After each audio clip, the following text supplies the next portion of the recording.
ભરૂચમાં મતદાર યાદી શુદ્ધિકરણ અભિયાન શરૂ છે। કલેક્ટરની નાગરિકોને સહભાગી થવા અપીલ છે। ભરૂચ જિલ્લામાં આગામી મતદાર યાદી ખાસ સઘન સુધારણા કાર્યક્રમ 2026 અંતર્ગત મતદાર યાદી શુદ્ધિકરણની કામગીરી શરૂ કરવામાં આવી છે। હાલ જિલ્લાના વિવિધ વિસ્તારોમાં એસઆઈઆર હેઠળ ઘર ઘર સર્વે હાથ ધરવામાં આવ્યો છે, જેમાં મતદારોની વિગતોનું પ્રમાણીકરણ કરવામાં આવી રહ્યું છે। આ સંદર્ભે જિલ્લા ચૂંટણી અધિકારી અને કલેક્ટર ગૌરાંગ મકવાણાએ તમામ નાગરિકોને આ સુધારણા પ્રક્રિયામાં સક્રિયપણે સહભાગી બની પોતાના મતદાર હકને સુનિશ્ચિત કરવા અપીલ કરી છે। તેમણે જણાવ્યું છે કે લોકશાહીના આધારસ્તંભ સમાન આ પ્રક્રિયામાં દરેક લાયક નાગરિકોનું નામ અને મતદાર યાદીમાં હોવું અનિવાર્ય છે। કલેક્ટરે ગૌરાંગ મકવાણાએ વધુમાં જણાવ્યું હતું કે આગામી દિવસોમાં જિલ્લાના તમામ મતદાન મથકો પર ખાસ કેમ્પોનું આયોજન કરવામાં આવશે। આ કેમ્પોમાં નવી મતદારની નોંધણી તેમજ સુધારણા, નામ કમી કરવા કે સ્થળાંતર જેવી સેવાઓ ઉપલબ્ધ રહેશે, જેનો લાભ લેવા તેમણે નાગરિકોને અનુરોધ કર્યો હતો। જે કે સિંગુરજી સાથે કેતન મહેતા, ભરૂચ। સૌને નમસ્કાર।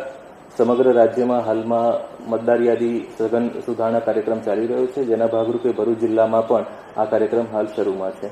હાલમાં ભરૂચ જિલ્લાના તમામ બીએલઓશ્રીઓ મતદાતાઓને સહયોગરૂપ થવા માટે ઘરે ઘરે જઈ અને એન્યુમરેશન ફોર્મ એટલે ઈએફનું વિતરણ કરી રહ્યા છે। આ ફોર્મ ભરવામાં નાગરિકોને સરળતા પડે, મતદારોને સરળતા રહે એટલા માટે ખાસ તારીખ 15, 16, 22 અને 23 નવેમ્બર 2025 એટલે કે શનિવાર અને રવિવારના રોજ બીએલઓશ્રીઓ પોતાના ડેઝિગ્નેટેડ સ્થળ ઉપર એટલે કે બૂથ ઉપર મતદાન મથક પર હાજર રહેવાના છે અને આ દરમિયાન જે મતદાતાઓને એન્યુમરેશન ફોર્મ ભરવામાં કોઈ મુશ્કેલીનો અનુભવ થતો હોય તો તેઓ બીએલઓશ્રીઓનો સંપર્ક કરી શકે છે અને પોતાની સમસ્યાઓનું નિરાકરણ મેળવી શકે છે। આ સિવાય 2002ની સાલમાં તેમના માતા પિતા અથવા તો દાદા દાદીનું નામ કયા ભાગમાં હતું એ વિશે જાણવા માટે પણ તેઓ બીએલઓશ્રીઓનો સંપર્ક કરી શકે છે।